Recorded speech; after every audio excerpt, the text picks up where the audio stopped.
Guys welcome back. അപ്പൊ ഇന്ന് ഞാൻ വന്നിട്ടുള്ളത് എല്ലാവർക്കും ഉപകാരമായിട്ടുള്ള ഒരു വീഡിയോ ആയിട്ടാണ്. അതായത് ഇപ്പം പലരും പല പ്രശ്നങ്ങൾ കൊണ്ട് വീഡിയോ ചെയ്യാണ്ടിരിക്കുന്നുണ്ടാവൂലേ. ചിലർക്ക് സംസാരിക്കാൻ അറിയണ്ടാവില്ല, പക്ഷേ ഉള്ളിൽ ആഗ്രഹം ഉണ്ടായിരിക്കും എനിക്കത് ചെയ്യണം എന്ന്. ചിലർക്ക് ബാക്ക്ഗ്രൗണ്ട് ശരിയാവണം എന്നില്ല, സംസാരിക്കാനൊക്കെ നന്നായിട്ട് അറിയാവുന്ന ആളുകളായിരിക്കും, പക്ഷെ ബാക്ക്ഗ്രൗണ്ട് നന്നില്ലാത്തത് കൊണ്ടിട്ട് അയ്യോ ഞാൻ വീഡിയോ എടുത്തു കഴിഞ്ഞാൽ അത് അപ്ലോഡ് ചെയ്ത് കഴിഞ്ഞാൽ എങ്ങനെ ഇരിക്കും, ഇല്ലെങ്കിൽ മറ്റുള്ളവർ എന്ത് വിചാരിക്കും എന്ന് വിചാരിക്കും. പിന്നെ എന്നെ പോലെ ഇൻട്രോവേർട്ട് ആയിട്ടുള്ള ആൾക്കാരുണ്ടാവും. അപ്പൊ ഞാൻ ചില സമയത്ത് ഇൻട്രോവേർട്ട് ആണോ എക്സ്ട്രോവേർട്ട് ആണോ എന്ന് എനിക്ക് തന്നെ മനസ്സിലാവാറില്ല. അതൊക്കെ പോട്ടെ. അപ്പോൾ ഈ ഇൻട്രോവേർട്ട് ആയിട്ടുള്ളവർക്കും ഈ പുറത്ത് പോയി നിന്ന് ആളുകൾ ഉണ്ടെങ്കിൽ സംസാരിച്ച് വീഡിയോ എടുക്കുക എന്ന് പറയുന്നത് ഭയങ്കര ഡിഫിക്കൽട്ട് ടാസ്ക്കാണ്. അപ്പം വീട്ടിലിരുന്ന് തന്നെ ചെയ്യണം, ഇല്ലെങ്കിൽ ഇതുപോലെ മുറിയൊക്കെ അടച്ചിട്ടിട്ട് ചെയ്യണം എന്നൊക്കെ ആഗ്രഹിക്കുന്നവരുണ്ടാവും. അപ്പം അങ്ങനെയുള്ളവർക്ക് എല്ലാവർക്കും ഒരുപോലെ നല്ല വീടാവണം എന്നില്ല, ബാക്ക്ഗ്രൗണ്ട് നന്നാവണം എന്നില്ല. അപ്പൊ അങ്ങനെ പ്രശ്നമുള്ളവർക്ക്, ഇല്ലെങ്കിൽ എൻ്റെ ബാക്ക്ഗ്രൗണ്ട് നന്നാവാത്തത് കൊണ്ട്, അല്ലെങ്കിൽ എൻ്റെ വീടിൻ്റെ മുറിയുടെ ഭംഗി നന്നാവാത്തത് കൊണ്ട് എനിക്ക് വീഡിയോ ചെയ്യാൻ പറ്റണില്ല എന്ന് ടെൻഷനുള്ളവർക്ക് വേണ്ടിയിട്ടാണ് ഇന്നത്തെ എൻ്റെ വീഡിയോ എന്ന് പറയുന്നത്. അതായത് നമുക്ക് വീഡിയോ എടുക്കുമ്പോൾ നമ്മുടെ ബാക്ക്ഗ്രൗണ്ട് എങ്ങനെ നമുക്ക് ചേഞ്ച് ചെയ്യാം എന്നുള്ളതാണ്. ഇപ്പൊ അതിന് ഒരുപാട് ഓപ്ഷൻസ് ഒക്കെ ഉണ്ട് കേട്ടോ. ഇപ്പൊ ഈ മീഷോയിലൊക്കെ പോയി നോക്കിയാൽ കാണാം, മറ്റേ ബാക്ക്ഗ്രൗണ്ട് സെറ്റ് ചെയ്യാൻ വേണ്ടിയിട്ടുള്ള സാധനങ്ങളൊക്കെ കാണാം. പക്ഷെ നമ്മൾ ഉദ്ദേശിക്കുന്ന പോലെ ലെങ്ത് കാണണം എന്നില്ല, അങ്ങനെ കുറെ ഇഷ്യൂസ് ഉണ്ടാവും. അപ്പൊ പൈസ മുടക്കൊന്നുമില്ലാണ്ട് ഇപ്പം പാവപ്പെട്ടവരെ സംബന്ധിച്ച് എല്ലാവരുടെയും കയ്യിൽ എപ്പോഴും ക്യാഷ് ഉണ്ടാവണമെന്നൊന്നുമില്ല. അപ്പൊ നല്ല പാവപ്പെട്ടവരൊക്കെ ഉണ്ടാവും. അപ്പൊ അതുപോലുള്ളവർക്ക് ചിലപ്പം ഈ മീഷോയിലോ ഇല്ലെങ്കിൽ ഇങ്ങനെ ഓൺലൈൻ സൈറ്റിൽ നിന്നോ ഇല്ലെങ്കിൽ കടയിൽ എവിടുന്നോ ആയിക്കോട്ടെ ഇങ്ങനെ വാങ്ങിക്കാനുള്ള ക്യാഷ് ഒന്നും ചിലപ്പം ഉണ്ടാവണം എന്നില്ല. തന്നല്ല, നമ്മൾ യൂട്യൂബിലേക്കൊക്കെ ചുവട് വെച്ച് ഇറങ്ങുന്നവരാണെന്നുണ്ടെങ്കിൽ ആ ടൈമിൽ പെട്ടെന്ന് തന്നെ റീച്ച് ആയി നമുക്ക് പെട്ടെന്ന് ക്യാഷ് കിട്ടത്തൊന്നുമില്ല. അപ്പം ഇതുപോലെ ക്യാഷിന്റെ അമാന്തമൊക്കെ ഉണ്ടെങ്കിൽ നമുക്ക് ഇതൊന്നും വാങ്ങിക്കാൻ പറ്റില്ല. അപ്പോൾ ഈ ക്യാഷ് ഒന്നും മുടക്കാണ്ട് നമുക്ക് ഒറ്റ ക്ലിക്കിൽ നമ്മുടെ ബാക്ക്ഗ്രൗണ്ട് ചേഞ്ച് ചെയ്യാനുള്ള ഓപ്ഷനാണ് ഞാൻ പറയുന്നത്. രണ്ട് കാര്യം പറയുന്നുണ്ട്. നമുക്ക് ഈ കളർ ബാക്ക്ഗ്രൗണ്ട് കൊടുക്കാം, അതായത് ഫോണിൽ നിന്ന് തന്നെയുള്ള കളറുകളിൽ നമുക്ക് ബാക്കിൽ സെറ്റ് ചെയ്ത് കൊടുക്കാം. അല്ലെന്നുണ്ടെങ്കിൽ നമ്മുടെ ഫോണിൽ നമ്മൾ പകർത്തിയിട്ടുള്ള നല്ല പിക്ചേഴ്സ് ഉണ്ടാവുമല്ലോ, ആ പിക്ചേഴ്സ് നമുക്ക് ബാക്ക്ഗ്രൗണ്ട് ആയിട്ട് കൊടുക്കാൻ പറ്റും. അപ്പൊ അതിനെ പറ്റിയിട്ടാണ് ഇന്നത്തെ എൻ്റെ വീഡിയോ എന്ന് പറയുന്നത്. അപ്പം വീഡിയോ ഇഷ്ടപ്പെട്ടു കഴിഞ്ഞാൽ മസ്റ്റ് ആയിട്ടും ലൈക്ക് ചെയ്യാനും ഷെയർ ചെയ്യാനും കമന്റ് ചെയ്യാനും മറക്കരുത് കേട്ടോ. സബ്സ്ക്രൈബ് ചെയ്യാൻ മറക്കുന്നുണ്ട് പലരും, എനിക്കറിയാം, പക്ഷേ സബ്സ്ക്രൈബ് ചെയ്യാൻ മറക്കരുത് കേട്ടോ. അതുപോലെ തന്നെ ഒന്ന് ലൈക്കും ചെയ്യണേ. നിങ്ങൾക്ക് ഉപകാരം ഉണ്ടെങ്കിൽ ഒരു പാലം ഇട്ട് അങ്ങോട്ടും ഇങ്ങോട്ടും എന്നല്ലേ. അപ്പോൾ ഞാൻ പറയുന്നത് നിങ്ങൾക്ക് ഉപകാരപ്പെടുന്നുണ്ടെങ്കിൽ, അല്ലെങ്കിൽ എൻ്റെ വീഡിയോസ് നിങ്ങൾക്ക് ഇഷ്ടപ്പെടുന്നുണ്ടെങ്കിൽ എൻ്റെ വീഡിയോയ്ക്ക് ഒന്ന് ലൈക്ക് ചെയ്ത് സപ്പോർട്ട് ചെയ്യണം കേട്ടോ. അപ്പം അതിന് വലിച്ചു കിട്ടാണ്ട് നമുക്ക് വീഡിയോയിലേക്ക് കിടക്കാം. ഒരു 90% ആൾക്കാരും വീഡിയോ എഡിറ്റ് ചെയ്യാൻ വേണ്ടിയിട്ട് ഉപയോഗിക്കുന്ന ആപ്പ് കൈൻ മാസ്റ്റർ അല്ലെങ്കിൽ ഇൻഷോട്ട് ആയിരിക്കും. അപ്പം ഇന്ന് ഞാൻ പറയുന്നത് ഇൻഷോട്ടിൽ നമുക്കത് എങ്ങനെ ചെയ്യാമെന്നാണ്.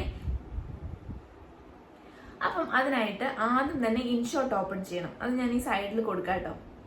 അപ്പോൾ ആദ്യം തന്നെ നമുക്ക് ഇൻഷോട്ട് ഓപ്പൺ ചെയ്യാം. ഇൻഷോട്ട് ഓപ്പൺ ചെയ്തിട്ട് വീഡിയോ സെലക്ട് ചെയ്യുക. വീഡിയോ സെലക്ട് ചെയ്ത് കഴിയുമ്പോൾ ഗാലറിയിലേക്ക് പോകും. അവിടെ ചെന്ന് നമുക്ക് ഏത് വീഡിയോ ആണോ എഡിറ്റ് ചെയ്യേണ്ടത് ആ വീഡിയോ സെലക്ട് ചെയ്ത് കൊടുക്കുക. ഞാൻ ഈ ഫോണിൽ അങ്ങനെ വീഡിയോസ് ഒന്നും എടുക്കാറുമില്ല, എഡിറ്റ് ചെയ്യാറുമില്ല.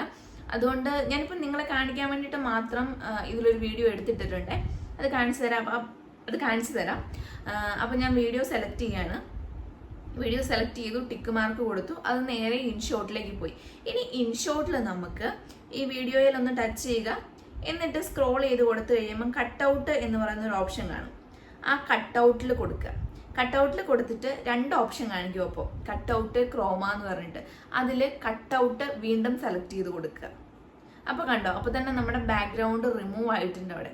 ഇനി നമ്മൾ ടിക്ക് മാർക്ക് കൊടുക്കുക. ഇപ്പം നമ്മുടെ ബാക്ക്ഗ്രൗണ്ട് കംപ്ലീറ്റ് ചേഞ്ച് ആയിട്ടുണ്ട്. ഇനി നമ്മൾ ചെയ്യേണ്ടത് നമുക്ക് എന്താണോ അവിടെ ബാക്ക്ഗ്രൗണ്ടിൽ വേണ്ടത് അത് ആഡ് ചെയ്ത് കൊടുക്കുക എന്നുള്ളതാണ്.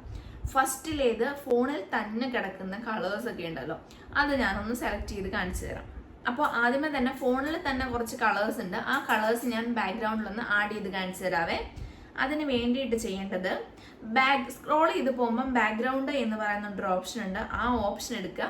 ആ ഓപ്ഷൻ എടുത്തിട്ട് ഇവിടെ കുറേ കളേഴ്സ് കാണിച്ചിട്ടുണ്ടല്ലോ, ഈ കളേഴ്സിൽ ഏത് വേണമെങ്കിലും നമുക്ക് സെലക്ട് ചെയ്ത് കൊടുക്കാം. എന്നിട്ട് നമ്മുടെ വീഡിയോ നമുക്ക് ഒന്ന് എന്താ പറയുക സൂം ചെയ്ത് വെച്ച് 9:16 ഇല്ലെങ്കിൽ 16:9 അഡ്ജസ്റ്റ് ചെയ്ത് വെച്ച് കൊടുക്കണം. ഇത് കണ്ടോ, ഇങ്ങനെയാണ് നമ്മുടെ ബാക്ക്ഗ്രൗണ്ട് വരുന്നത്. കുറച്ച് എഡിറ്റിംഗ് ആണെന്ന് അറിയാൻ പറ്റും, ഒരു നാച്ചുറൽ ഫീല് കിട്ടില്ല. എന്നിരുന്നാൽ പോലും നമുക്ക് ബാക്ക്ഗ്രൗണ്ട് ഭയങ്കര മോശമാണെന്ന് തോന്നുന്നവർക്ക് ഉപയോഗിക്കാം. പിന്നെ എൻ്റെ ഒരു അഭിപ്രായത്തിൽ പറയുകയാണെങ്കിൽ നമ്മൾ ഈ ബാക്ക്ഗ്രൗണ്ട് ഇങ്ങനെ കളേഴ്സ് കൊടുക്കുന്നതിലും കുറച്ചും കൂടെ നല്ലത് എന്താ പറയുക, നമ്മൾ തന്നെ ക്യാപ്ചർ ചെയ്ത് വെച്ചിട്ടുള്ള ഫോട്ടോസ് ഉണ്ടാവും നമ്മുടെ കയ്യിൽ. അത് ബാക്ക്ഗ്രൗണ്ടിൽ ആഡ് ചെയ്ത് കൊടുക്കുകയാണെങ്കിൽ കുറച്ചും കൂടെ ഒരു നാച്ചുറൽ ഫീൽ തോന്നിക്കുവേ. അതെങ്ങനെയാണെന്ന് ഞാൻ കാണിച്ചു തരാം. അപ്പോൾ ഇത് മനസ്സിലായല്ലോ. അതായത് നമുക്ക് ഏത് കളേഴ്സ് വേണമെങ്കിലും നമുക്ക് ബാക്ക്ഗ്രൗണ്ടിൽ ആഡ് ചെയ്ത് കൊടുക്കാം. അപ്പോൾ സെക്കൻഡ് നമ്മൾ പറഞ്ഞു വന്നത്, വീണ്ടും ബാക്ക്ഗ്രൗണ്ടിൽ തന്നെ പോവുക. ബാക്ക്ഗ്രൗണ്ടിൽ പോയിട്ട് മേളിൽ ഈ സീറോയിൽ ഒരു ക്രോസ് ചെയ്ത് വര കിടക്കുന്നുണ്ടോ, അതിൻ്റെ അപ്പുറത്ത് ഒരു സംഭവം കിടപ്പുണ്ട്. ആ സംഭവം നമ്മൾ സെലക്ട് ചെയ്ത് കൊടുക്കുക. അപ്പം നമ്മൾ ഫോണിൽ ക്യാപ്ചർ ചെയ്ത് വെച്ചിട്ടുള്ള ഫോട്ടോ കാണിക്കും. ഞാനിപ്പോൾ ജസ്റ്റ് ചുമ്മാ കാണിക്കാൻ വേണ്ടിയിട്ട് എടുത്ത് വെച്ചിട്ടുള്ളതാണ്. അപ്പം ആ ഫോട്ടോ സെലക്ട് ചെയ്ത് കൊടുക്കുക. അപ്പം ബാക്ക്ഗ്രൗണ്ടിൽ കണ്ടോ നമ്മുടെ ആ ഫോട്ടോയാണ് വന്നിട്ടുള്ളത്. അത് നമുക്ക് എങ്ങനെ വേണമെങ്കിലും അഡ്ജസ്റ്റ് ചെയ്ത് കൊടുക്കാം കേട്ടോ. അതായത് ബ്ലറായിട്ട് കൊടുക്കണമെങ്കിൽ ബ്ലറായിട്ട് കൊടുക്കാം, നല്ല രീതിയിൽ കാണേണ്ട രീതിയിൽ വേണമെങ്കിൽ അങ്ങനെ കൊടുക്കാം. ഇത് കണ്ടോ, നമ്മൾ ഇവിടെ തന്നിട്ടുണ്ടല്ലോ, ആ തന്നിരിക്കുന്നതിനനുസരിച്ച് ഏത് രീതിക്ക് വേണമെങ്കിലും നമുക്ക് നമ്മുടെ ബാക്ക്ഗ്രൗണ്ട് സെറ്റ് ചെയ്ത് കൊടുക്കാൻ പറ്റും.